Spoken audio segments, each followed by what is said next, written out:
Ergamtuun wayyaanee gantuu basaastonni of gaafadhaa baraa miseenaa keessanii sadoo dhuunfaaf jecha gandinaa qabsooftuun lammiidhuma keettiniif ofiif diina taatuun maabsiin gaddisiisu. jedheera ammallee nan jedha. Hiriirri kun hiriira faayidaa hin qabne hiriira shira diinaatiin godhamaa jirudha.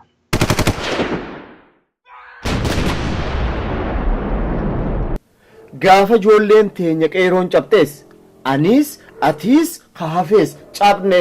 Akka beere somnuu gumaa baasnaa malee nuugumaa si'annoo. Wanni akeekni deemaa jiru abaa'oo hanga jiru lafarraa dhabamsiisuudha. Bara ammaa beeka jalqaban. Maaf gamaa gamana deddeemu. Ammoo nuti itti boonu. Gaafa oppiidiyoon gaafa TPLF cabe. Gaafa yaadik cabe. Abbaa duulaa faa hafu hin jiru hin hafan. Amma Tigreef laafaa beek. Eega alarraahuu Oromoon deebitee ifumaaf Tigree Wayyaanee qopheesse jettee keessaa dubbatanii nama fuunee keessan eenee waan kana dhugaa fakkeessine isaan diinaa jechuu dandeenya. Maaliif duruu karaa banneef. Amma warri waan sanjee pruufii barbaadu jiran olii gaffiiganii hundi keessatti nama afaan biraa haasootu argame jedhanii fuudhanii qabanii nutti as baasu.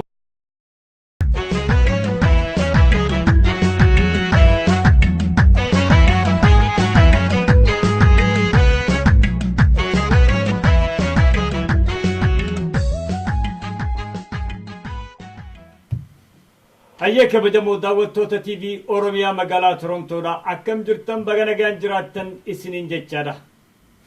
TV'n Oromiyaa magaalaa Torontoodha kan tamsaasa saatalaayitii ONN irratti isinii dabru kuni. Adaan tana haala yeroo kan Oromiyaa guutuu keessatti deemaa jiru ilaalchise. Qophii dooyaa marii gattu jalatti keessummoota keenya ciccimoo kan ammaan duraas yaada babbareedaa miidhagaa isinii dabarsaa turan arraas. Haala oowwaa ammaan tana biyya keenya keessa deemaa jiru kana irratti isinii qabadhee dhiyaadheetiin jira. Inninis kan na cinaa taa'u obbo Damshoo Aliitii fi akkasumas gara mirgaa jiru obbo Badrii Abdoolaati. Hayya keessummoota keenya duraan dursinee baga nagaan dhuftan isiniin jechaadha. Hardaan tana haawwan biyya keenya keessa deemaa jiru silaafu. Oromoo qullaa osoo hin ta'in addunyaan hundinuu daawwachaa jirti. Wanti ammaan tana biyya keenya keessatti deemaa jiru mee hiriira moo fincila? Garaagarummaa hiriiraa fi fincila gidduu jirtu gargar nu baasuu dandeessanii. Mee obbo Damshoo irraa hin eegala. Bareeda sayyoo asitti nu affeeruu keetuuf hedduu galatoomfannaa. Akkaan yaadutti dhugatti uummanni Oromoodhaa kan ammatti jiru hiriira nagayaati. Hiriira nagayaa kana duuba wanni jiru immoo diddaa mootummaa tanaa. Hiriira bahuudhaan bifa fincilaatti jijjiiree waan isin jettan hin fudhannu akka isitti nu bulchitan kana hin hayyamnu duunee dhabamna malee mirga keenya irreedhaan boortaan kabachiisiifanna jechuudhaan uummanni Oromoodhaa qabsuutti jira. Hiriira nagayaa jettu hiriira nagayaa wanti jedhan biyya san keessa ni jira. Dhugumatti hiriira nagayaa mootummaan hayyama namaan kennitu. Kana gaaragaa wanni ta'u ilmaan Oromoodhaa bara meeqaaf warri hiriira bahan ajjeefamaa turanii har'aa miti kan jalqabame jechuuni kan lubbuun baafatee ba'e malee baroota dheeraadhaaf mirguma isaanii gaaffii xixiqqoollee yoo gaafatan Oromoo ta'uu isaaniitiif carraan isaanii kennamu hin jiru hin hayyamamuuf. Hayyee diddaadha jecha achirra walii galu obbo Badruulitti hidhattu jira. Wanni inni wal qixxeessuu fedhe obbo Damshoo hiriirri biyya sanittiin hayyamamuu jira beekta. Yoo mallas faarsuu baate yookaan lamma faarsuu yoo baate hiriirri qajeelotti hayyamamu. Fincila amma deemu kana gunda Oromoo ni fincilti. Fincila eega jalqabde turte ammoo eega qeerroodhaan jalqabame kana deemu jiru. Jalqaba irraas takkaa mariidhaan yookaan labsamee odoon ta'in kan hiriirri kun ta'u lafa jalaan akka caasaa qabanii ni bahanii falmachaa turan. Booda tana eega teeknooloojiin argamtee rabbiin Oromoodhaaf feesbuukiis fidee warra isaa Ijipt sanirraa baratanii jechuudha. Televezyiinootii miidiyaaleen jirutti dhimma bahuudhaan yaamamuun jalqabee ture. Akkumatti jidduutti gaafa Oogustina fakkaata Oogust 6 ofishaalii bal'aadhaan yaamame sanirratti namni gingilfamee ture. Kanaafi sanbooda na fakkaata qeeroon irraa laalte waan kana laf jaleedhaan suuta haa goonu jedhanii caasaa isaaniitti duritti takka aadaa Oromoo sanitti walumaa walitti himan sanitti akka oofamuudha. Wanni tokko guddaan ka beekuu qabnu feesbuukiin beeka Oromiyaa keessa ganda hundaan jiru. Saatalaayit diishiinis mana nama hundaan jiru. Amma duraas caasaan sanuma dalaydii turte. Hanqi tokko gaa dhagee walitti himeetuma caasaa isaaniitiin dalagaa tura. Waan haaraa amechuu ammaan tana wanni baasnees bahee namootiin irraa lolaniif naaf hin galle. Hiriira jechuun waa hiriira galaniituma deemuudha. Mootummaan silaa akkasuma cal jennee ugaa isaan faarsinu qofa baanu feeti. Bara damshoofaadhaa dur hiriira dargii nama baaftu keessatti heellee fi shubbisaa fi dhiichisaan mootummaa san abaaranii amaara kanaas firraa qalbii gaccabsanii itti dhiichisanii galan turan. Hiriirri gundaa'u hawwanni adda addaa keessatti deemu. Ammaas Oromoon hiriira nagee abbaati. Tigreen ammoo nageen kanitu. Wama lameen kana. Bareeda. Irratti dabalachuudha. Irratti itti dachaana tana. Itti dachaana. Maaliif bal'oo qabna. Ammaan dura baroota dheeraadhaaf qeeroon bilisummaa Oromoodhaa sochii kana eegalte arraa miti bara 2005 irraa. Yuunivarsiitii keessatti eegalan sochii warra yeroo san keessa yuunivarsiitii jira turan arraan tana ragaa ba'uu danda'an. Yuunivarsiitii Hadaamaadhaa, Yuunivarsiitii Jimmaa, Haroomayaa, Finfinnee kanneen biraa keessattis deemee ammaan tanagaa bara 2011tti qeeroon ijaaramuu labsamte. Mee warreen bara 2000 gincii irraa eegalamta jedhus ni jira. Haa ta'uu garuu hagaa bara 2017tti hiriira deemamaa ture, gaggeeffamaa ture. Uummanni Oromoo gamtaan bira dhaabbachaa ture. Badiin takka akkaataan itti yaamamu kaan butuudhaaf kaan gamana harkisuuf ijibbaata godhullee qaamni itti gaafatamuuf callisee ture. Har'a ammoo kan bara 2017 kana dura dhaabbannaas bahe. Maalirraa? Laalmee hiriira kana akka inni gaafa duraa jalqabarraa yoo kaafne bara 2005tti hanga sadarkaa elementary school yookaan high schoolitti ijoolleen baatee hiriira bahaa turan. Jaaramaniiti. Maadheedhaan jaaramaniiti. Ijoollonni barattoota hiriira bahan. Waan hojjetame keessaa tokko guddaan alaabaa Wayyaaneedhaa buusanii alaabaa adda bilisummaa Oromoo fannisanii warri gaafa san biyyaa baqate arrallee qalbuun jiru. Hedduu jira. Akka itti ta'ee fi gaagamni inni fidee fi kunillee rakkinni yoo jiraates jiraachuun ni mala. Haa ta'u immoo fincilli godhamuun waa arraa miti. Ha jalqabe turaadha. Ha jalqabe yeroo dheeraadhaaf deemaa jira. Gaafa fincilli san labsamu yoo yaadattan nu hundittu qofallee namni hedduun hin danda'amuu wanti kun jennee. Sumni alaabaa san finnaaniin koflee alaabaa tana warra Wayyaaniin qaxarteetu deemaan jedhanii gaafsanis isaanii jalqabee dhiiroo fincilma kanaa jechuudhaaf hin ka'e. Laal wanni inni gaafatu Oromoon hanga abbaa biyyaa ta'utti. Kan bulchu ABO'dha jedha. Yoom amma gaa. Uummanni hiriira bahu. Yeroo malfaa kan bulchu ABO'dha. Oromoon abbaa biyyaa haa ta'u qabeenyi Oromoo irratti Oromoon abbaa haa ta'u jechaati. Hiriira bahaa deema. Bishaan waan keessa jiruutu goosaa jira. Uummanni Oromoo dillisan maraataan taane kanuma gayyaa'ee ABO'n nu haa bulchu jiru yoo waa keessatti hin hojjetamini yoo waa keessa hin jiraatin ABO qofamaa faarsaa ola jaarmanii hedduu jira. Hiriirri bara kanaa xiqqoo inni itti adda ta'aa jiru. Dhugaa irratti hundaa'eetu uummanni Oromoodhaan mirga isaa ka dhugaa ka bu'uuraa abbaa biyyummaa isaa Oromiyaan biyya tiyya. Kan juusan raggaasifachuudhaaf uummanni Oromoo hiriira bahaa jira. Hayyee mee Badri hiriira baranaa kana kan bara 2017 kana namoonni Oromoodhaa kan ala jiran dura dhaabbannaa tana maaltu fiti maaltu duuba jira maaltu deemaa jira walirraa akka yaada keetiitti yaadatti kan nuti jira. Ta duraa namoota oggaa jennu uummata hedduu goone namoota aktiviistota miidiyaaleen adda addaa ka habashaalleen waan kana irra deddeebi'anii dubbachuu jiru namootiin oromootis dubbachuu jiran.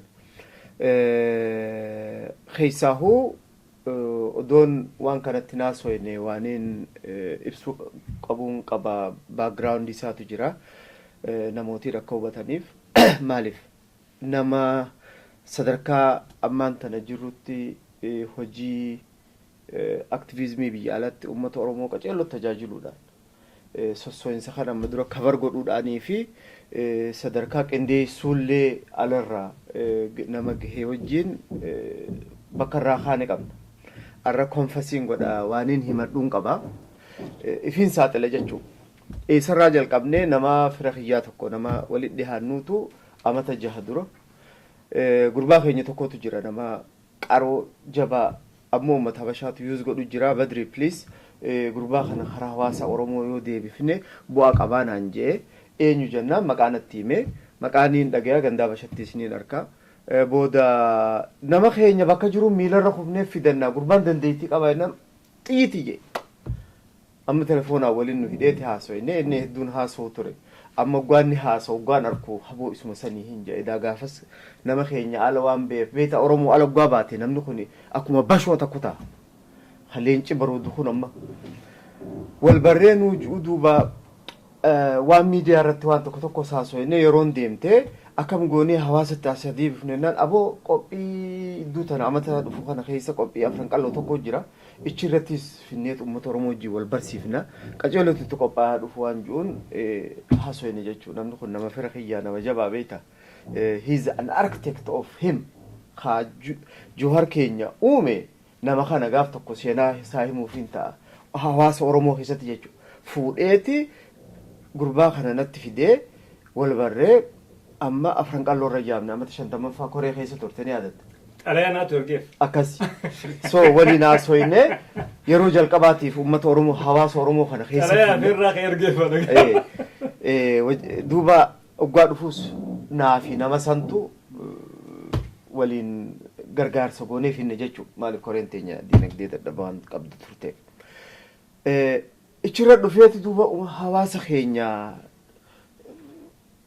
bashannansiise gammachiise beeta ummata fi keessa gaas deebitu bar namni kun onni irraa dubbata onni irraa dubbatee mucaan ija cufatee akkuma nama gartee hundaa fi muktasar himutti gartee qashiiruma kana yaase jechuudha ummanni ni gammadi akkanatti hin dhaabnu itti daana jenne maal goone koree gartee rabbi rahmataa godhuufi sooreessi nu harka dhukkubsatee yaman keessarra xiqqoo dhukkubni kun waan isa rakkiseef hospitaala naquudhaaf tajaajila adda addaa warra gaafachuudhaan carraa kana nuu kannaa innee odoo warri isaanii nuutu tajaajila jedhanii koree takka jaarree booda nuu hayyamanii tajaajila goonu kana keessa koree keessa neeni koree keessa gwaaneennu koree nu wajjin jiru tana haa teessoo seenu malee mucaan hafuuran baasu xubii takka hin qabu namootuma haasoo kana caqasa akkumatti haasawaniif inni masabsabaa gartee gimboossabaat qenijitii fi maarree fi kana keessaa dhuree rabshaa jarree olitti fiigu keenya kun dhagumaan addaan fixata gammadi jechuu qaamni gurgummaatti deebi'ee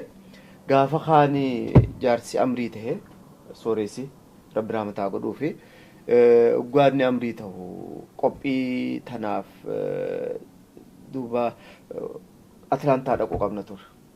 Ichi irratti akka argamu ammaas talammeessaadha yaam. Qaceelloo bareecheeti seenaa jaarraa abbaa gadaa rabbi rahmataa godhuufi harmachi dhagee fi waan alaa dhageerra presenteeshinii bareedaa as dhiheesse aboo kuni beeta qophiileen goggoonu tun uummata oromoo xiqqoo dunquuquu biyya alaa tana qabde fi OPDO lafa hirtee nama lafa gaqqabde kan hunda xiqqoo mumunyuuqatee namu kaka'e afran qalloo fi eenyu sooreessaati tun hundinuu mucaanis keessa dhufuun enerjii tokko kenneef. Amma gurbaa kana kami duuba fuunee waa tokko keessa keenya ugaa waan gama gartee taanii ilaallu hin taane jechuu dubbiin itti dhiifneeti duuba galgala Atlaantaa turre sani barnoota kanna ture akka bilisummaan tun qawwee malee hin taaneef waan adda addaa gwanni haasoo sintuu inni haariyaa haasoo jennetti dhibe ummata wajjin wal baree itti fufnee xiqqoo gaa dhaabbannu televezyiina aljaziiraa irratti isin hundinuu gartan Oromoo First jee amma isiisaniitu gurbaan ugaa galuu habashinu kuni dhakaatti haruumi qaceelloo beekanii mire itti bobbahan guyyaa lammeessaa moo sadii isaanii yaadadha ganama Iliyaas Toorasaa fudhanii nadhee aboo mucaa rakkisaniiti kam goona jennaan hay eenyu jarri moo jarra dhukeerraa kaafnaami maal jedhaniin akkana duuba maal godha inni nuun beeku immoo waa godhu qabna jee akkasii yaamiin jeen nama sadii taanee haasoyne aboo nama sadiin hin geenyu dubbiin xiqqoo farankaas ni feeti mee nama tokko sidaadhaa kottaa innee ijoollota gaa nama torba nuti isa malee jechuudha nama torba taanee dhufnee maallaqaas waliin buufnee xayyaaraan fuunee minisootaan dhoyne uggaachi itti baroodee takka egartee itti shimju amaarri calje hay taatee jee gurbaanis ni gammade itti fufne jechuu maqaan maal ta'e Oromoo First amma dubbii gaalaallu Oromoo Firstiin tuni kamisa isin jee namni kun shakkee gurbaa kana isa deemtaniin kalee maaree ture aboo gurbaan joolleedha kalee balleessee arrani tole Oromoof tolaa xiyyitti leenca kuni dhiisaa nabiyyiin nu dhufee jenneeti red lollee dinne jechuudha Oromoo Firstiin kun gaafa Torontoo dhufu my country is Oromiyaa jalatti idaan t-shirtii sanni yaadatta amma yaasiiniin hin hambisiinii bakka deemtu kaameraa duuba kaayanneen tan akka habashni gartee abdii muraturraa fixati jechuudha isiisaniini waliin deemu isiisantu bu'ura OMN ta'e wixinee gaafsan keenyeetu OMN ta'ee OMN ummata Oromootiif fincila barana ta'e san haala tahaa ture hanqaamma dhihoo tanatti walitti fidee walii qindeessee waliin oofaa ture kanarraa ka'eetiin amma komeent godha jechuu namaan akkasitti leencaan jaaladhu kanaatu ar'a sossooyinsa biyya keessa qabsoo Oromoo ta'e isa dhalte tana dhalte tajoollee tana dhalte joolleen tun ar'aan tana kararraa hillee meeyte diinilleen dogoggorsiisee yoo hiriira bahan akka hayyutti akka qaratti akka beekaa dibi leenca keenya san kabaroodutti irraa baroodeeti basaasa keessaa oofa yoo fala beekallee ni fala maaliif nin beekaa dhibbatti hin beekaa jee dhibbatti namni beeku yookaan nama warra faala laalu yookaan nama intelijensi keessa jiru lameen inuu gargaaruu danda'a yookaan raafala yookaan immoo intelijensi keessa yoo jiraate irraa mala bakka akkasii akkana eegaa jee hin bahina dhugaa jaan wannummaan qabnu tokkittiin fincilu tana dhaabnaan hin bahina kajuu beeku abbaa isaayyee qofa subaat naggaafa warri gaayisaan sodaachisan lammaa fi wanti misooma warri jiru malee tanaaf jechi ammaan tana ja'amuu fi godhamu haatimma barbaaddu kuni isarraa eegamuu miti maaliif amata kana qindeessaadhaa oofaa dura furga'aa deemaa gaa dhufe ar'aan tana akka nuti hundi hin beeynetti innilleen akka quma qabaannetti wanti kun yoo ta'u xiqqoo ni hinaafes duraa fakkeessiti namoota wajjinillee amaarri maal jee gamad guttataa jaa isiisan keessa seenee ammoo san keessa gaaseen lubbuu dargaggoota babbareedoo qaroo akkasaa isa dhabuun feenu akkasaa akkanaa kanaan nurraa dhabamu jira basaasni gundani jira tanaafi isii tanaan firraa hima jeeti laki waan gaariidha ammoo haalli jijjiiramaa jira nama gaddisiisa waan tokko qofaa kaasu barbaade sirratti waa'ee jaarraa irratti gaafa haasoo tokko jaarraa dhangarraa maaliif kabajaa harkatee ulfina harkatee kana jiraate wanni nu baasu qawwee qofa falmachuudha lolachuudha karaa tokkichi qabu karaa kana jechuun hangarraa jiraate arragaa akkamitiree karaa biraa wanni taati falmachuu san dhiifee dhiiroo lammaa fi wanni faan abiyyi faan waan achi bahanii xiqqoo waan Oromoo tana haasawanii fi qabsoon Oromoodhaan wachiitti achi fireena qabdee dhaabbatti moo bilisummaan Oromiyaadha achi waldhumti. Yaadattu taate gaafa Torontootiin yeroonii fi qawwee meelee wanni bilisanuu baasu hin jiru magaalaa Torontootti gaafa jee namni tokko lafaa ka'ee beerri ililchee kaanii namni kun waan kaleessa jee hin yaadatu bara 2006 koko dhiifama 2016 August bultii 6 hoggaanii fi baallama Tigreedhaaf kanneen guyyaa akkana hiriira guutuu oromiyaatti bahaa jee guyyaa san lubbuu nama meeqaatiin dhabama. Har'a hoggaanii fi ilmaan oromoodha ofii isaaniitti wal gurmeessanii hoggana uummatanii wal dammeessanii baasan hinaaffaadhamu maaltu fidee arraan tana Tigree duuba jira jechisiisa. Tigreen hiriira kana keessa jiraachuurraa qindeessuurraa bu'aan isiin harkattu maali? Fakkaata mee yoonii fi Tigreen kana nu qopheessite alhamdulillah waan itti goone Tigreen ni maraattee yookaan ni dhamaate jechuu wahii nu kuffisee jira jechuu. Dura hiriira kana halaallu OMNillee dabarsee nu garsiisuu baatu bakka adda addaatti ni gara maali onni godhamaa jiru. Kadur caalaadha dur na warri hidhaman gataa lakkifaman Finfinneen Oromooti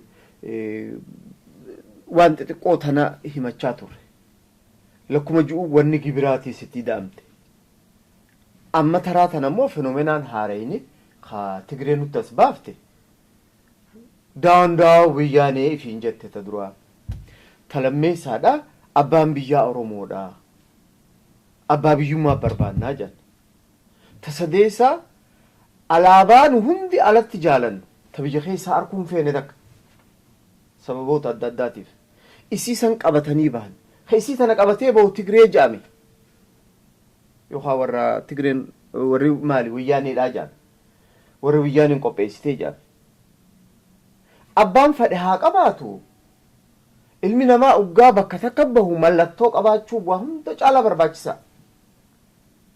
Amma warra Habashaa kana wajjin hiriira bahu wanni guddaan itti nu rakkisu gunda alaabaa tana nama maruu fadhan namni keenyaas isii tana baqata maaliif isii baqatee biyyaa bahe warrummaan isii jaalatu kan wajjin jiru isii tana hedduu gartee warrummaan qalbiin Itoophiyaa fadhuu hedduu alaabaa tana naanneessan nagale jaarmiyootiin nama Itoophiyaa malee ijoolleen gunda yookaan tanuma abaa'oo harkatti qabu yookaan immoo ichi deemanii tabiraa tolfatu malee Itoophiyaa tan hedduu namuu naanneessu. Namni alaabaa hin qabne namni mallattoo hin qabne namaa miti guutuu miti. Uummanni ni guuttate laal yoo sanillee ta'e amma warri gartee alaa wanti tuni diinaatu deemaan jiru. Ittiin dhiichisee lafa jalaan eega qunnamtii qabaatan bakka kasii firraa eegaa jedhanii firraa eessisu yookaan qontu kun dabru eeganii malee dhaabaa jechuun barta duraa nama bakka lamatti hirti ijoollee tana bakka lamatti hirti warra gorsa gamanaan fudhatee fi warra boolakki nuhi uume waan kana oofu jiru nuhi warra jidduutti garaagarummaa fideeti akkuma gaafa kaanii namni bakka Oromoon bakka lama cabxee meessoonii fi maarree fi jinnisitti deebinee wal waqaruuf deemna Tigree huunee qabnee qabrii biraan ijoolleen geesse tana lubbuutti deebisuudhaafi jechuudha. Obbo Damsho OMN miidiyaa uummata Oromooti moo jaarmaya siyaasaati akkamiin laata? Akeeknisaa miidiyaa uummata bal'aati gaafa jalqabu makkaataan inni itti jalqabame akkasi qilleensa Oromiyaadha bilisoomsuudhaa fi dhugaa haga tokko bilisoomse wanni hojjetamee jira. Warri miidiyaa kana qofaa miti wanni ilaaluu qabnu. Ani wanni inni dinqisiifadhu warra KFC fi qeeroon wal keessa seenanii Oromoo Federaal Koonfirensii fi qeeroo wal keessa seenanii bara filmaataa san araddaa Oromoo ganda gandatti hulaa cufa dhaqanii sababa wannaatiin filmaataatiin uummata kaasaa turan. Qooda guddaa qaban sanis hojiin hojjetamti san yoo waan maraaraan jee yaadatte ijoolleen alaabaa akka qabattus ni beekne jee nuti har'a kanaaf isanii jennee wal danqaa jiru jee. Argitee namni guudammaqee waan dantaa Oromootiif dhaabbatee deemu ilmi Oromoodhaa haa qabsaa'u haa diina irratti lolu fira kiyya jee beeka. Hojii dhaabbataasi. Egalee amma miidichi akka jirutti gaa silaa akkaataan inni itti fudhatamu warra waan kana hojjetu cufa dhaadheesseetuma waliin ka qooda qabus qooda kana qabaa jee qooda uummanni Oromoo qabu sani ifatti agarsiisuudha. Cillaa ifatee gama tokko jiguuni bubbulee nu harkaa dhaqe. Namuu ilmi Oromoodhaa kan gargaariin jiru miidiyaa kana. dhaabbateetiif waliin adin kisiisu immoo alaabaan adda bilisummaa Oromoodhaa gaafa walga'iin miidiyaa kanaaf godhamtu cufa achirra teesse. Har'a immoo Tigreen akkamitti alaabaa tana fuutee faraqaasiitii irra alaabaa san fittee achittiin bahuun uummata baheen jechuun waan xiqqoo waliin simanne ta'eeti. Akka gaa hubannoota keenyaatiif akka qooba qabnutti miidiyaan kun har'aas boruus uummata Oromootiif hojjete jenneeti yaadaa turree hanga tokko hojjete gara boodaa kanatti immoo dhiyeenya kana gara boodaa kana ilmaa onnaa agarsiisuudhaaf hiriira nagayaa. Hiriira footoo ni jirti sagalee ni jirtu. Gaafileen ciccimtuun kaatu san hin jirtu. Kanaafi laata akkanuma jijjiiramuun guyyaa keessaa dantaa uummata Oromoodhaa haga nama ballama seenaniif irbuu ganama seenaniif san akkanumatti yeroo tarkaanfachuuni dhugati waan nama yaadisaatii miidiyaan amma akka deemaa jiru kana yoo itti fufe galgala kanaaf kana wanni inni gabaasu waanuma gartee biyya keessatti wayyaaneen hojjechaa jirtu isa gabaasuu jalqabee jira. OBN lamadaa ta'amuu dhiiroo OMN ta'eetuma jiraachuu taa'aa kan nama yaachisu sadi. OMN achievementii guddaa namni Oromoon diiyaasporaa jiru waan mul'atu waan qabatamu tokko waan uumne keessaa tokko OMN. Akka falaasafaa namoota keenyatti dhugaa hedduu irra guddaan isaaniitis waan miidiyaa kana nu hundi keenya hedduu waan hin beekneef miidiyaan keenya independent yaada jiru tokkotu deema. Ideologically miidiyaan walaba ta'e hin jiru dachii tanarraa dachuma tanarraa fuuldurallee yoo Oromiyaan dhaabbatte miidiyaan san independent ta'uuf hin taa'u waan adda addaati lalisuuf ta'a. Hedduu chilixee ollootumaa fi namoota garii hojii wal rabshaa barbaadus ni dhufa. Gariin ammoo harma gartee deebi'eetu jammaatallee ni barbaadnu ijoolleen dhufuuf ta'a. Laalchi miidiyaa nuti itti ilaalle eega afaan Oromoo dubbate uummata Oromoo sarvi godha dhibbatti jennee ilaalle. Ammoo namootiin kun namoota bilchaatee laalcha mataa fi qabu, dhaabbii qabu, kaayyoo warra qabu. Sanirraa eegartee jalqabarraahuu jalqabne miidiyaan kuni gama tokkoon waan akka qabsoo bilisummaa Oromoota hidhannootii fi kan hundarraa walaba akka ta'e ni beekna ture. Ammoo waan hanqa tokko dideef miidiyaa duran dhaabbattu maaliif waan biraa ta'e inni si gargaaruutu jira. Namuutu beeki waan danda'u dalagaan hundi manu sadeen ammoo waan adda addaa beekna. OMN bara fincilli ijoolleen jalqaba sanirratti nama asii kakaasuu fi warra biyyaallee gartee walitti hidhuudhaan gahee guddaa taphate. Uummata keenya qaceelloo kakaasee qeeroo qaceelloo gargaaree ammoo boodarra gaa oduu deemanii beeki namni kun beekama ta'a. Oduun beekne fara'oonaa baraan rabbi jee oduu namni harka dha'uufi. Waa hunda gaa uumuu danda'e ajajuu danda'e ani rabbi jee jechuu guddichi gaanii hinaafi. Isa malee biraan jiruu milee. Ammoo inni kasii ilma namaa hunda keessatti dhalatti gaa nama tokko a single person namni fuudhee dhaadheessee faarse odoon beekin jaalannee si beeki. Nabi nuutaa jennee jaalan amma durallee badiin akkasii nurra numa geggeessi. Oromoon dhugaa hedduu suuraa nama tokkoon maxxanfatu nama lubbuun jiru nama tokkollee ol kaasee dhaadheessu. Taraa tan ammoo ilma xiqqaa bareedaa dumbushee tokko haasawee gurra keessaa waan ajaa'ibaa tana namarraa yaasu gaa harkannu jaalanne jala dhangalaane inni immoo sanfirratti beekuudhaaf dardaraa beeyta. So wanni kanaatun dhuftee nama dhaabuu qabdi. Amma tanarraa barate nin abdadha akka karaa qaceelaa deebi'ee deemu. Namni Oromoodha kan OMN gargaaruu eegale kan hooggansisaatirraa illee rakkina qabaachaa ture. Deeggarsaa mana hin jedhamne kan naa ture. An odoonii fi hooggansa OMN irraa rakkina qabuutiin doolaara 3,000 kaash kan an ummanni Oromoodha kan adda bilisummaa Oromoo deeggaru miseensi adda bilisummaa Oromoo kan miseensa hin ta'in kan gama adda addaa jiru marti dhimma tokko nuuf dursa jedhaniiti asiin gahanii utubanii jira.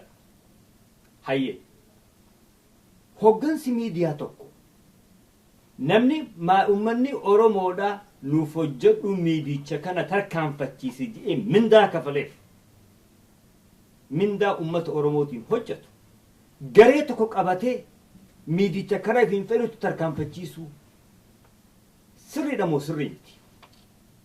Lakkee ta duraa beeki yeroo amma jirrutti fi yeroo ijaarame sanitti namni hanqasaa maallaqaas burqisiisuu danda'u hin jiru. Uummanninis ni jaalate. Wanni guddaan nuti feeguu qabnu instituushinii ijaarre diiguu hin qabnu. Anillee niin kannaa abbaan aanaallee naa kannu instituushinii keenya jaarmee Oromoon jaarratte nuti fufuu qabu.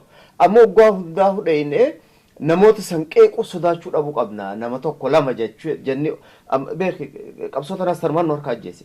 Odoo naman qeeynu wal afaan garagalle maarree taane jennu dhugaa walitti himuun gaariidha. Ani immoo odoon isinitti hin dhufin nama wal nu barsiise sanittiin dura dhawee hime aboo wanni gurbaan itti jiru sirriimi gaafa uummatatti finnu nuti nuuf tola jenneeti aboo gurbaa kana qabuu dandeessa nan sittiin deebi'e jeenatti hin deebine.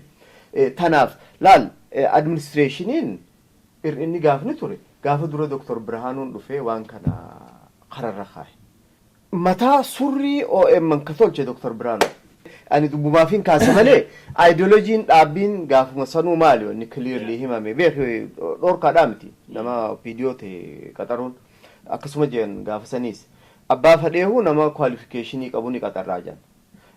Maaltu haaree nuti warra dur waan qabsoo tana keessa ture nama sabboonaan ta'een toora gartee miidiyaa bahuun qabuu jenneet irraa eegaa ture. Maaliif ideoloojii haa laalcha namichaati. Miidiyaan beeki amma ifaa kan hundoo dhaamsinee ati maan qoftiin baatirii qabaatte. Bakkuma ati ibsitu san malee nuti hin garru. Miidiyaan beeki baatirii bara. Amma waan feete agarsiifta mana kana keessa nu sadeen odoo teenyuuti anaat dubbata. Ati dabshoorti ibsite badriidha namaan yoo jette namni sanuma fudhata. So miidiyaan akkasi. Amma namootiin kun gartee dhugaa miidiyaa keessa seenan waan qaceellatti ijaarame beeki. Odoo nuti hin beeyne akka fudhannu taane. Amma lammaa faarsuu abbaa dulaa faarsuu dur silaa uleedhaan nama fiina ture. Ammoo suutuma suutaane akkuma taphaa godhanii fudhanne laal miidiyaan akkasii nama fudhachiisa. Amma lammaa ijoolleen dhugaa gabbaatee amma ijoolleen teenyitoonni warri faarsuu jirru kun dhugaa isaa haasawaan. Namichi kun leencaa akkana godhee jijjiirama fide dhugaa jan kanuma beeki surriin ta'e beeytu. Kanuma namichi kun halaqoota isa oofaa beeytu. Kanuma namichi kun boojii hamaadhaa beeytu. Kanuma namichi kun harree arrallee gartee odoo ijoollee qalanii inni taa'eetuma garaa xiilleessee nyaachuu jiraa duubeetu. Hani uummata keenya wacaalee keessatti kaampii keessa namni bisadii wal gahee waan nyaannu hin qabnu waan dhuynu hin qabnu nu dhaqqabaa jedhanii OMN televizyiinota adda addaatiin dabru jiru isaan misoomaan waraasimaa loofna jedhan waraasii wayii toofna guddina diinagdeeti jedhan.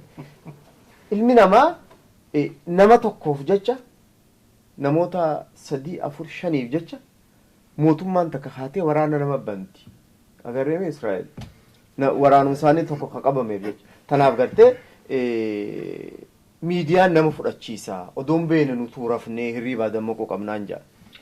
Mee wanni kanarratti wanni hidhamu tokko ani akka tokkotti bullaadhu wanummaa nama deemaa jiru kun tuffii uummata Oromootiif namni qabu nama agarsiisa. Sabuma guddaa saba qaraa kana saba waa beeku kana kaleessa ijoollee isaa ajjeesaa barni argamu wanni ni beeka. Ilmaan isaanii irraa dhume qe'ee isaaniitti ilmaan guranii hidha buuran abbootii ajjeefame. Nama hangana jenneetu ajjeefamee karaa irratti darbame. Ijoollee dargaggee meeqaatu ajjeefamee karaa irratti ciise. Hagan. Hiriira nagaa qabaan kana irratti meeqaatu tumame kun cuftii waan jiru uummanni kana ni beeka ammoo. Gaafa kun ta'u warri OPDO keessa jiru har'a gabbahee dubbate kuni tokko gabbahee dhiiroo wanni kuni akka malee dhaabbadhaa akka jeen jiru. Gaafa ilma ajjeesanii haadhaan nama haadha ni qaba. Haadharraan dhalatiin ta'e malee haadha late haadha numa qaba. Ilma ajjeesanii haadhaan koo turre taa'anii ani boosisan ka hojjechaa ture san waraanuma Tigree fi OPDO'n qabaachaa turteemi isaan kun tokko bara. Har'aas taanaan OPDO'n caasaa wayyaaneeti. caasaa Oromootii miti. Wayyaanee jaarratee waan itti himu. Yoo caasaa sana diigan taate Wayyaaneen maaliif isaan dhiifti? Baqqalaa Garbaa maal godhe? Waan isaan dubbatan kan hangana dubbatee jechoota isaan amma jaan kan Maraaraa Guddinaa maaliif horii qabanii mana hidhaa teessisan? Badummaan isaan godhan mirga ilmaan Oromootiif dubbatanii taarra Lammaa fi Abiyyi faana haasawan irraa addaa miti. Isaan kun jaallatamoo gaggaarii warra waa beeku Oromoo waa beektu. Tigreenni sodaattee Abiyyi fa'a. Lammaa faani sodaattee. Tigreenni sodaattee ammoo wanni faayidaadhaa hidhaanii teeti mana san keessa teessi. Goota jechuun akka Maraaraa fa'aadha. Sibaaf nama guddoo itti erganii sibaaf dhiifama gaafadhu gujanii nan gaafadhu hojuu wanni kun cuftiin waan akkin ilaalu karayyuun waa ta'u karaa miidiyaatiin haa ta'u akkaataan saba Oromoo kanatti ilaalata akka uummata waan beekne akkuma galaanaatti karaa maayifatan gartee bishaan maagada keessa yaaftu asiinis cabsitee gamana maayifattaame ifuma jala oofnaa uummanni duu fudhatee dhugaadhaan nama tokko horiiraatti erganii walitti qabanii wal gahii gara dubbisuun madan bar kana itti bajiranii amma 27 wayita kaadhaa banii takka manni guutuma ture bar wal gahiin OPDO mana abbaa galma abbaa gadaa keessa nama nagaru durirraa jalqabee guutuma nyatti ammoo qabsoon itti moofoo uummanni Oromoo falmaa itti jiru tane itti daran cimseetu mirga isaa abachiifachuu qaba filmaanne. Yeroonii fi warreen arraan tana adeemsa keessatti ilmaan Oromoodhaa of ijaaree isaan duuba hiriira qopheesseef jecha dutanii dhiiga ilmaan dhangala'aa jiru san lafatti darbanii kan bara 2016 dhangala'e irraanfatanii lubbuu dila dhumtee san dagatanii har'aan tan OPDO jaarraa OPDO jabeessina jedhanii waan Lammaa Magarsaa jiru kan nutti himan. Tigree subbuun fakkaatu TPLF subbuun fakkaatu. Sayyota duraa dhiigammaan tanatti haasoitu kana isaan ifiif ajjeesan qaban odoon ajjeesin ichiin geewu namni abbaan duulaa afaan namoota hedduutu dubbata Tasfaayee Gabraa afaan kitaaba isaa rakkaasee ture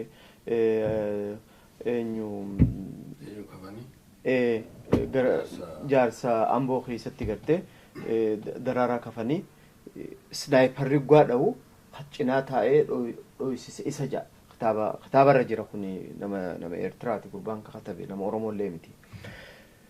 Dhiiga harkarra qaban namni intelijeensii keessa ture akka Lammaadha ifiifuu ajjeesee jira. Arra ijoollee Oromoo tanamni alatti ajjeessu tuni isaanii fi ijji isaanii jaamteeti bar soda qaban bar yoo ijoolleen tuni fincila kanaan Oromoon ka'ee biyya tana bilisoomse waan dalaganii jira. Tabiraatti dhiisilaan diyaaspooraan akkana wacu kuni dilli makkana lolu kun namuutu waan nyaate qabaa beek. Tigreen daataabeezii qabdi.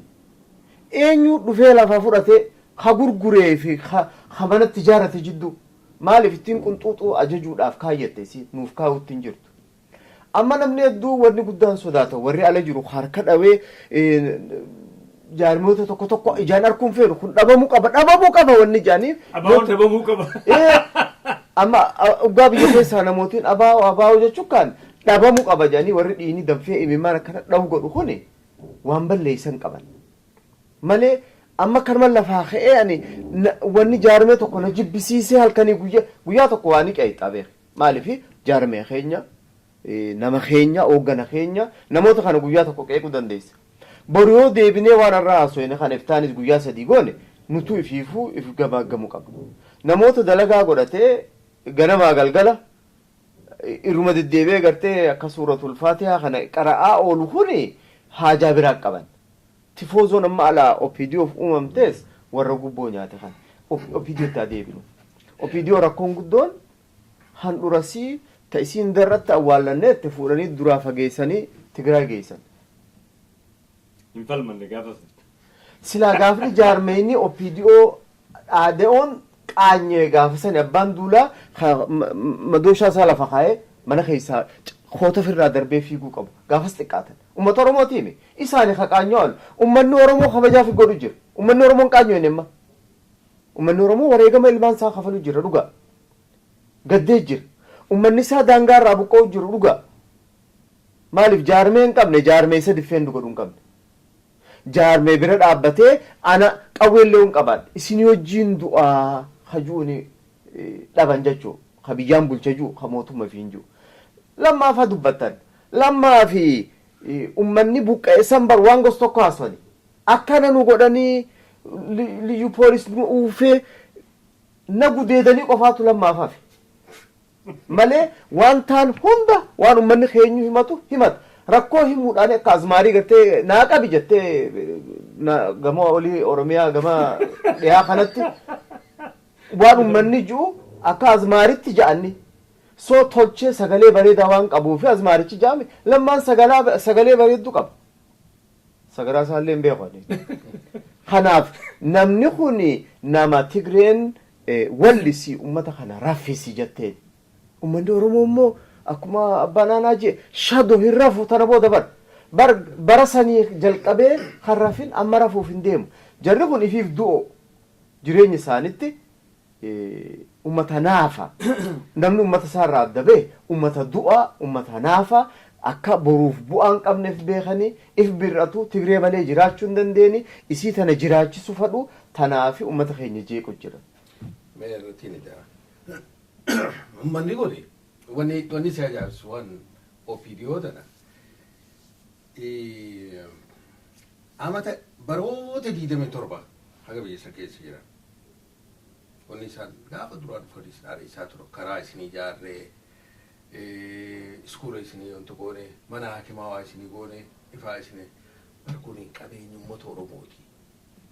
Maallaqa kan baasu uummata Oromooti gibira yaanii karraa guuran isaanuu daboota mindaa kafalchiisee fi ardhallee waan kana cufa kan silaa godhatu ummatuma horii isaatiin deebiftee waa gootiif lukaan maaliif mootummaa reettee itti teessaree kanaan dhaadheessanii uummata qabanii kunoo kana isinii godhe waan Haile Sillaaseen hin godhin Mangistuun hin godhin kana isinii godhe jedhanii uummata Oromoo hanga tokko afaan faajjeessaa dhufan laal ija Tigreeti gurra Tigreeti basaasan caasaa hanga gadii gajjaaran kaabinee ijaaran hayyeedha kaabinee dara keessaan uummata Oromoo basaasanii isaa bahan jiruun isaan dalga yaaduma tireefu jettisan irratti wanni isaan hojjechaa turan hanga irratti cubbuu dhara hojjechaa dhufaniiti bikka tana ga'anii amma gaa galaanni deemu kun walumaan fuudhee Tigree wajjin fuudhee nuun kutaadha. Seelfooniidha naqanii wanni ajaa'iba amma Tigreen ittiin boontu OPDO'n himatu. Soomaaliyaan akka lakkoofsa Itoophiyaa caalaa telefoona qabdu beekta. Televiziyonaas. Soomaalee mootummaan qabneetu seelfoona lakkoofsa nurra qaba. Nama miliyoona 100 caalaa isaantu nurra qaba. Parsanteejii ni miti. Lakkoofsumaan. Lakkoofsa TV nurra qaba. Hayyee mee ammaan tana. Ta hiriiraa sanatti as deemu. Hiriira ummanni Oromoo akkanatti qindaa'an hoggaanee fi warra qindeessa Tigree qabne jira. Alaabaa adda bilisummaa Oromoo warra qabee uummatatti qabne hoggaa jira. Alaabaan adda bilisummaa Oromoo nama 50 bakka takkatti kaboo keessa alaabaan ta dhugaatan piriintu godhamte 2 3 4 yoo taate. Taan ummanni carqii ofii hidhateeti hodhate kan qaama isaatti kan shurraaba godhate kan harka irratti kan mataa irratti godhatee ba'a. Tana hunda Tigree hiriif jechaadha. Warreen arraan tana xiraa seenaa tana dubbachaa jira. Miidiyaa OMN irraa eegalee warra tana oofaa jiran galiin isaanii maali? Moo OMN fuudhaniituma OPDO galuu yaala? Gabaabdu galii. Wanni akeekni deemaa jiru abaa'oo hanga jiru lafarraa dhabamsiisuudha. Bara ammaa meeqa jalqaban? Maaf gamaa gamana deddeemu. Abaa'oo dhabamsiisa. Qaabsoon jalqabumarraa kaatee OPDO fi Wayyaaneen godhaa turan gaafa dhufan abaa'oo dulan. Abaa'oon isaaniif diina ummataati. Farra ummataati. Warri dhiiga namaa dhangalaasu. Ammoo nuti itti boonu. Dhugaa himuudhaaf dadhabbii hin qabu jechuu miti. Jaarmichi dadhabbii ni qaba. Garuu dadhabbii san keessaa bahuudhaaf tattaaffii jira. Haa ta'u ammoo halkanii guyyaa deemanii isaan durirraa jalqabee diinii isaan eeggatanii itti bobba'aa jiran. Abaa'oo lafarraa balleessuuf isaan qofaa miti. warri aktivistooti jiru warri maan gartee Itoophiyaa Dimokiraatii sina jiru kun cuftinu galiin isaanii sanuma wanni amma deemaa jiru warri lamma gabaabdutti yoo lameen sadan talaalle warra bilisummaa Oromiyaatiif falmachaa jiru. Uummanni Oromoo bilisa bahuu qaba. Biyya isaa irratti abbaa ta'uu qaba. Uummanni Oromoo kun duubatti waa takka beeka. Abisiiniyaa jala jiraatee uummanni Oromoodha. Hamma hiree isaa fi murteeffachuu hin dandeenyetti hafadhee wajji jiraatus nagaa harkatee hin jiraatu. Mee wayiin siima. Gaafa meessonaa fudhannu laal abisiinonni gollee wanta ijaaraniif jaarmaa tokko kan dadhabni jala Oromoon jala maxxantu. Meessoon ijaaraniiti obdii ijaaran. IPRP'n bilisummaa jettee Oromoo waan ittiin sobdu achi ijaarratti. Obdiin kunis kan Oromootti sobanii beeku warri meessoon. Osuma silaa isaan cufti meessoni. Isaanis gaafa isa wanni ijaaran kunoo Hailee Fidaa fa'aa qabnaa nama keenya kabarate qabnaa achi keessa nuu sinanii jijjiirama nuu fidanii dargii keessatti bara sistema. Karaa tokkoon kana jechaati karaa kaaniin sabboontota ilmaan Oromoo ajjeesaa turan. History repeats itself jedhu waanuma sanii deebi'aa jira irraas. Warri gaafa saniis oree dura dhiqu eenyu warra mindaadhaaf dhiqu taakka. Dargii maallaqa faltii mire warra dargii wanna ta'uu san haadiree ta'ee bobba'uuf isaani warri fuuldura dhiqee mindaanii nyaatanii ammoo Oromoodhaaf hojjetan. Qabsoo Oromoo tana gara fuulduraatti argaase. Uummanni keenya tasgabboone, uummanni keenya bal'aadha. Hin ijaaramne, ijaaruu qabna jedhan. Gaafas nama xiqqoo waa xiqqootu ilmaan Oromoo haa kutatan gaafas dura dhaabbachaa turan. Har'a ammoo oguu qabsoon Oromoo kan sadarkaa har'a geesse tana geesse itti yaadameeti gaaffiin tun akka kaatu taasifama. Uummata Oromoodhaa adda facaasuudhaaf. Qabsoo ammoo guddattee sadarkaa tana geessee Tigree fura qabde tana fashalchiisuu fi qabbaneessuu fi Tigree bifa biraatiin aangorratti deebisuudhaaf yaadni kun qadaadamee dhufe. Harki duubaa meeqaa duuba jira? Uummanni Oromoo waan ta'eef uummanni keenya barachuu qaba. Waan kanarratti wanni biraatanii ni ta'uu fadhe. Namootiin qaroon waan biyya deemu kana warri alaabaa fudhatee keessa seenu Tigreedhaa haa qopheessi Eertira maali warra Wayyaaneeti jiru kuni Wayyaaneen yoo qopheessite jarrinuu irratti hiriira ba'u jirani waan Tigreen jibbitu godhu jirani irra gargaaranii bakkaan gahu amma Tigreef laafaa beek eega alarraahu Oromoon deebitee ifumaaf Tigree Wayyaanee qopheesse jettee keessaa dubbatanii nama fuunee keessa neenee waan kana dhugaa fakkeessine isaan diinaa jechuu dandeenya.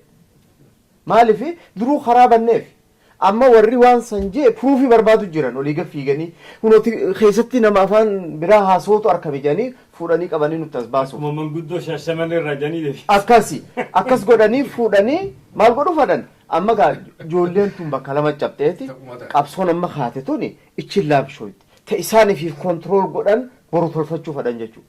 Cabnaan nuundi waliin cabna wanni namni kun wallaale gaafa oppiidiyoon gaafa TPLF cabe gaafa yaadik cabe abbaa duulaafaa hafu hin jiru hin hafan I'm telling you hin hafan tokkoon isaanii maaliif mataan ugaa kute kaan hin jiru gaafa ijoolleen teenya qeeroon cabxees aniis atiis ka hafees cabne malli biraa kabaaftan hin jiru lammaafaa wajjin abbaa duulaafaa wajjin wanni malli baasan hin jira yoo dhaqanii widdeellatanii abbaa isbaatii fi abbaa isaayyee jala ashkara ta'anii ta'an malee sanammoo hanqee hafeetti fufna hin haftu wannichi keessa diinaatu qopheesse maaltu qopheesse inumaatu akka aadaa Oromootti ha qophaan dhokatee odoo nam tokko hin beeyne akka halaqa baarii jechuu san sa'a tana si dhawanii sa'a san si ajjeesanii beekamu jormu kun haxxeedhanii akkas gooti ijoollee fuuldurallee akkanatti itti fufuu qabdi qeyroo odoo nam tokko hin beekne komaandii tokko malee Tigreen odoo Wayyaaneen odoo hin dhagahin odoo nam tokko hin dhagahin itti fufuu qabaa yeroo gabaabduu keessatti inshaallah ni bilisoon. Hayyee jecha maayyiin na fakkaata. Har'a mooraan qabsoodhaa biyya alaatti adda baatu na fakkaata. Mooraa bilisummaatii fi mooraa Tigree deeggaru. Nama kiyyanatti hin jimboo. Waan fura duwwaatii mi? Maaliif gaafa ofiidoo deeggarra jedhan Tigree reforma akka jaansaa. Supha jedhaniin. Har'a warri OPDO tana haareomsina jedhu warra Tigree suphu. Ilmaan Oromoodha kan bilisummaa barbaadu kan mirga abbaa biyyummaa barbaadu gara dhaabbachuu qabu ni beeka jecha. Wali gabbaan. Hangarum. ne tumuratte. Jechamayyiiti. Sila har'a Oromoo maaltu fala waan jiru.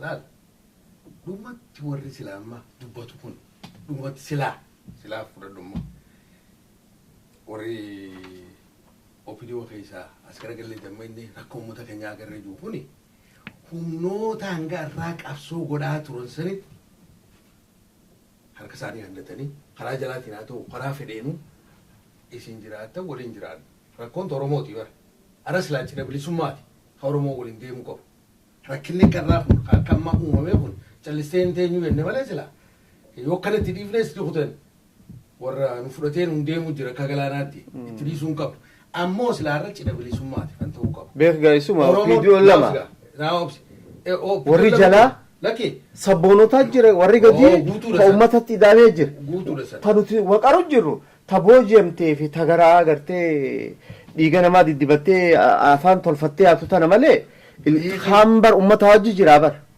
OPDO'n uummata hawaasa keessaa dhalatan keessa jiran isaan rakkoon hin jirtu warri silaa irra bara warra ni jijjiiramne jee silaa hin jee jala silaa irra achi deebi'anii obboleeyyan keenya warri qabsoo irra turtaniis booda qabdan nuus Oromoo isinis Oromoo waan tokkoof deemaa jira.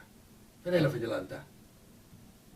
Osuma qayruma Tigree kana keessa ol yaada osoo hin jedhe warri Tigreen alaa dhufteemi boo qabdi yaada. Wayyaaneen. Wayyaaneen wal takkuma. Ayyee. Akkasii. Wanni jiruuti laal rakkina Oromiyaa irraan gahaa jiran kana eeganamuu fi bulcha jaani Oromoon isiif bulchuu qabda. Hayyee daawwattoota keenya marii bal'oo obbo Damshoo Aliitii fi obbo Badrii Abdootii waliin goone dhaggeeffatanii jirtan. Haadhaan tana mooraan qabsoo bilisummaa Oromoodha. Bakka lama bahuusidha. Nuuf ibsanii jira. Ilmaan Oromoodha. Haga bilisummaa isaa gonfatu keef duuban deebine humniti feete jijjiirraa fedhe kara feete uummata Oromoo gamanaa gamas harkisuudhaaf jibbaata gootullee. Dhiini kaleessa kee gannaqame. Kalafeen kaleessatti cabxe waan lallabduuf jecha bilisummaan hin oola. Egaa daawwattoota keenya qophiitti aantuttis marii bal'oo qabannee isinii dhihannaa nu hordofaa isinii jechaadha akka isinii dhaabbatu Anaa Sayyooti obbo Damshoodhaa fi akkasumas obbo Badriidhaa nagayaan jiraadha. Nageetti jiraadha. Hayyuuf goota keenya hidhaatti guursisee bara gabrummaadhaa sanitti dheeresse. Eenyutu wallaalee abshaalummaa keessan warra qaraan qaramuru.